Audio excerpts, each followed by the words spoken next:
एक इंसान के तौर पर, एक पत्रकार के तौर पर, अगर मैं अपनी आंखों से देख रहा हूं कि हजारों लोग, जो शायद अब लाखों हो चुके हैं, ऐसे झोला झटका लेकर विस्थापित की तरह सामूहिक तौर पर जा रहे हैं, तो क्या हम चुपचाप बैठ जाएं कि देश हित में है, हम घर में रामायण देखेंगे, हम घर में अपना टाइम पास करने के तरीके खोजेंगे? आज केजरीवाल जी ने यह भी कह दिया कि आप लोग शाम को गीता के अध्याय का पाठ करना शुरू करिए, 18 दिन बाकी है, वो भी अपनी पत्नी के साथ करते हैं, आप भी करिए। तो हम सब लोग शाम को गीता का पाठ भी करने लगे। रामायण पढ़ने के लिए तो कहा ही है, रामायण देखने के लिए माफ करें कहा ही है। कल सारे मंत्रियों की, कई मंत्रियों की तस्वीरें आपने देखी। क्या हम वो सब करने लगे?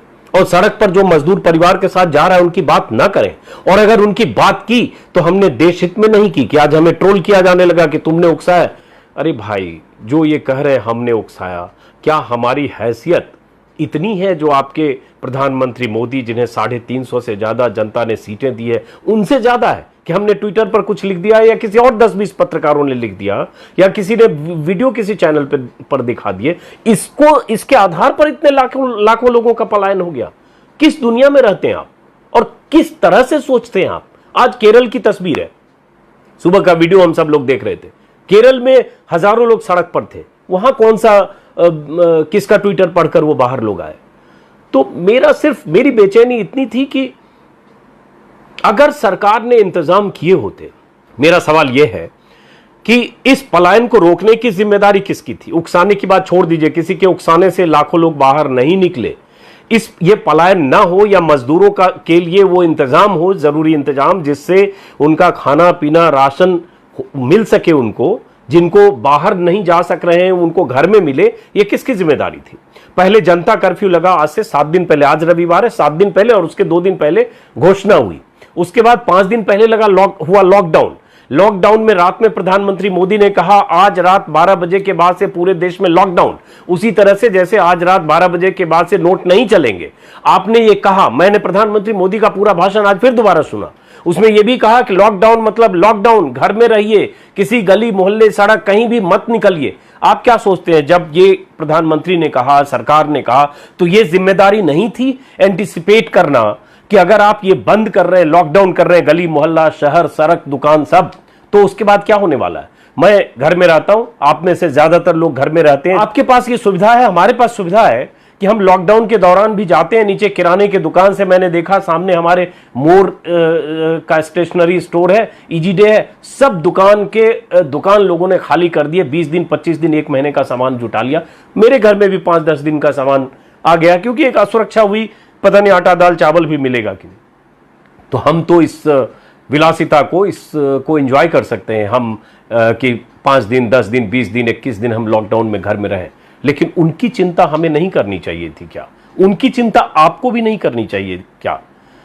अगर सरकार ने यह तय किया कि लॉकडाउन करना है, अगर सरकार ने यह तय किया कि जनता कर्फ्यू के बाद कहीं ना कहीं उनके भीतर चल रहा होगा कि हमें आगे नेक्स्ट स्टेप क्या उठाना है, अगर राज्य सरकारों ने पहले से कर्फ्यू का, पंजाब में कर्फ्यू का ऐलान हो गया, राजस्थान में लॉकडाउन हुआ, देश में लॉकडाउन होने से पहले 3 या 4 राज्यों, उड़ीसा समेत इन 4 राज्यों में लॉकडाउन हो चुका था।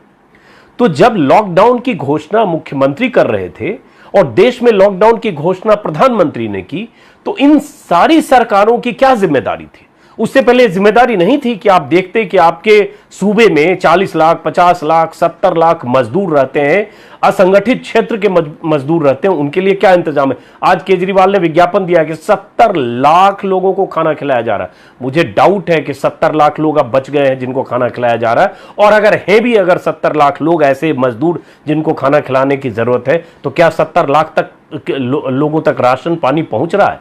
मैंने 3 दिन में जितने वीडियो बनाए उसमें मुझे ऐसे लोग न के बराबर दिखे जिनके घरों तक या जिन तक खाना या राशन पहुंचा। अब सवाल उठता है, फिर मैं बार बार यही कह रहा हूं, जरा एक इंसान के तौर पर खुद को रखकर देखिए कि आप सब लोग अब आरोप लगा रहे हैं उन पत्रकारों पर, उन चंद पत्रकारों पर जिन्होंने मजदूरों के पलायन की तस्वीर या तो सोशल मीडिया पर शेयर की, दिखाई या चैनलों पर दिखाई। लेकिन आपको आक्रोश सरकारों से नहीं है, और अगर बहुत सारे लोगों को आक्रोश है तो सिर्फ केजरीवाल से है। गोया केजरीवाल की ही जिम्मेदारी सिर्फ थी दिल्ली में कि दिल्ली में लोग पलायन कर रहे हैं तो सिर्फ केजरीवाल रोकते। प्रधानमंत्री ने अगर ऐलान किया लॉकडाउन, तो केंद्र की कोई जिम्मेदारी थी या नहीं? आज केंद्रीय गृह मंत्रालय की तरफ से कई तरह के आदेश जारी हुए हैं, कई तरह के इंतजामात कल से आज तक किए जा रहे हैं। यूपी सरकार ने भी आज बहुत तरह की बातें की है कि कहां कहां ग्रेटर नोएडा में कुछ ऐसे जो अपार्टमेंट्स हैं उनको ले लिया जाएगा और वहां मजदूरों को रखा जाएगा। ये सारी जो घोषणाएं, सारे जो ऐलान हो रहे हैं, ये इसकी तैयारी पहले क्यों नहीं थी? हम क्यों नहीं माने? उसी तरह की स्थिति है जैसे नोटबंदी के दौरान आप देखें कि 30 दिन के भीतर तरह तरह के करेक्टिव मेजर लिए गए। जैसे जैसे झटका लगता था उस झटके को दूर करने के लिए थोड़ा सा रफू पैबंद लगाया जाता था। ये रफू पैबंद क्यों लगा रहे हैं? क्यों नहीं जब देश में संकट की स्थिति आई और जब लगा कि यह खतरा हो सकता है और जब पहला मरीज मिला देश में, तभी से क्यों तैयारी नहीं हुई? और अगर वो सब तैयारी नहीं हुई, हमने जनता कर्फ्यू के दौरान घर में रहकर सरकार के उस कदम का समर्थन किया, लॉकडाउन में घर में रहकर सरकार के उस कदम का समर्थन किया, उसके बाद अगर खामियां दिखती है और लोग पलायन कर रहे हैं और जो पलायन कर रहे हैं उनकी परेशानियां हैं, तो हम चुप रह जाएं। हम चुप रह जाएं क्योंकि देश हित में है कि हम चुप रह जाएं। देश हित में यह नहीं है कि ये हजारों लाखों लोग जिनके पास खाने का इंतजाम नहीं है वो चले जा रहे हैं सड़क से पैदल। जरा सोचते हैं, आप कोई अगर इंदिरापुरम में रहता है, कोई नोएडा में रहता है, उसको कह दिया जाए कि आपको फला परेशानी है और इस परेशानी का सबब, इसका इलाज तभी होगा जब रोहतक तक आप पैदल जाएं और आपको तुरंत रोहतक की तरफ प्रस्थान करें, तो आपको क्या होगा सर? जाएंगे रोहतक नोएडा से पैदल? सोच सकते हैं। लेकिन मैंने देखा है दिल्ली से आजमगढ़ की तरफ पैदल लोगों को जाते हुए। एक वीडियो मैंने ऐसा भी देखा कि जयपुर से बिहारी मजदूर पैदल चला बिहार के लिए, 3 दिन में आगरा पहुंचा और उसके बाद बुरा हाल था। एक मजदूर की खबर, एक मजदूर ने, डिलीवरी बॉय की खबर आप सबने पढ़ी कि हार्ट अटैक हो गया 200 किलोमीटर पैदल जाकर। तो क्या इंसानियत का तकाजा ये नहीं था? क्या पत्रकारिता का तकाजा ये नहीं था कि ये समस्या, ये परेशानी, इन हजारों लाखों लोगों की परेशानी पर हम बात करें, हम वो वीडियो करें, हम वो दिखाएं, हम वो रिपोर्ट करें और सरकार को सचेत करें कि इसके बारे में सोचिए। मैं अपनी बात करूंगा तो मैंने जो भी वीडियो बनाए 3 दिन पहले, क्योंकि मुझ पर सवाल बहुत हैं, उन सारे वीडियो को मैंने कई बार पीएमओ को टैग किया, अरविंद केजरीवाल को टैग किया और टैग करके कहा कि ये परेशानी का सबब बनेगा, इसको रोकने की कोशिश करिए, इसके लिए वहां लोगों के खाने पीने का इंतजाम करिए, उनके लिए राशि और राशन की व्यवस्था करिए। लेकिन वो सब तो हो नहीं रहा था। वो होता तो ये स्थिति नहीं आती। आज अब लाउड स्पीकर से मैंने देखा सुबह दिल्ली पुलिस अनाउंस कर रही है कि आप सब लोग घरों में रहें, बाहर नहीं निकलें, आपके लिए सारे इंतजाम यहां हैं, फला फला जगह आप जाएं। ये अनाउंसमेंट यूपी पुलिस, माफ करें, दिल्ली पुलिस की तरफ से 5 दिन पहले क्यों नहीं हुआ? क्या हो रहा था? क्या समझाने की कोशिश हो रही थी? नहीं हो रही थी। और दिल्ली पुलिस किसके अंडर है? आप सिर्फ केजरीवाल से नाराज हैं और मैं भी नाराज हूं आज केजरीवाल ने जिस ढंग से गीता पाठ की बात की है। और मैं मानता हूं कि दिल्ली से पलायन की जिम्मेदारी केजरीवाल की भी थी। 5 दिन पहले मुख्यमंत्री के तौर पर अगर केजरीवाल ने सारी तैयारी की होती तो पलायन कुछ कम होता। कम से कम वो तकलीफदेह तस्वीरें जो हमने देखी वो नहीं देखी होती। लेकिन क्या सिर्फ उनकी जिम्मेदारी है? दिल्ली पुलिस किसके अधीन है? आज जो केंद्र या जो आदेश जारी किए वो पहले क्यों नहीं हुए? केंद्र सरकार ने 2 दिन बाद, जब लॉकडाउन के 3 दिन बाद या 2 दिन बाद कह दिया कि 1,75,000 करोड़ की घोषणाओं का ऐलान किया और उसमें 3 महीने का राशन और तमाम तरह की बातें हुई। सवाल उठता है कि मैंने मजदूरों को देखा है, सैकड़ों मजदूरों से बात की, उनको लगा कि ये जो राशन की बात हो रही है, ये जो जनधन योजनाओं में महिलाओं के नाम पे 500 रुपए देने की बात हो रही है, ये जो भी चीज मिलेगी तभी जब मेरे पास राशन कार्ड, जब मेरे पास खाता होगा, जब मेरे पास कोई ऐसा प्रमाण पत्र होगा जिससे पता चले कि मैं यहां दिल्ली में मेरा ये पता ठिकाना है। लेकिन उनके पास तो है नहीं। वो बिहार, यूपी, अलग अलग शहरों से आए हुए लोग यहां बिना किसी खाता बही के काम कर रहे हैं। उनके पास अगर कुछ खाता है भी, अगर कोई आइडेंटिटी प्रूफ है भी, तो वो वहां है जहां के रहने वाले हैं, यहां कुछ नहीं है। तो वो सब लोग भागे। उनको लगा कि दिल्ली में तो ये भी नहीं मिलना है हमें। तो बहुत सारी चीजें हैं। उन सारी चीजों पर गौर किए बगैर, उन सारी चीजों को पहले एंटिसिपेट किए बगैर ये लागू किया गया लॉकडाउन। और जब ये स्थिति भयावह हो गई कि हजारों लोग सड़क पर उतर आए, तब विलेन की तलाश शुरू हुई। विलेन की तलाश कि किसकी वजह से हुआ, किसने उकसा दिया।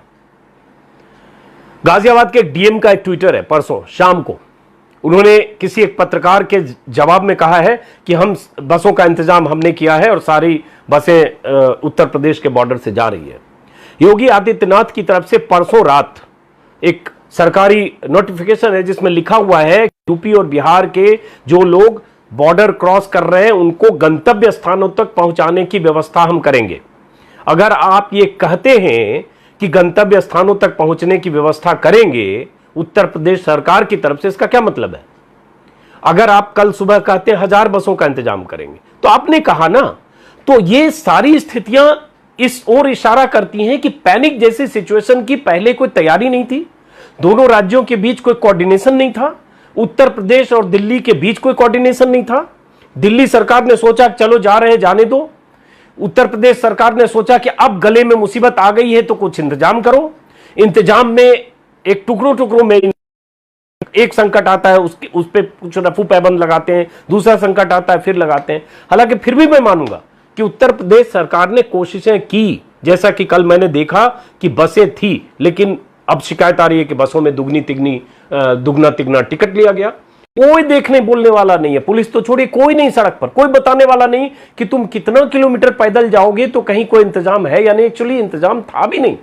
और माफ करें, अच्छे घरों में रहने वाले हम आप जैसे लोग जो 4-6 महीने भी हो सकता है बंद होकर, थोड़ा कष्ट होगा बाहर से डिस्कनेक्ट होने पर, लेकिन गुजारा कर सकते हैं।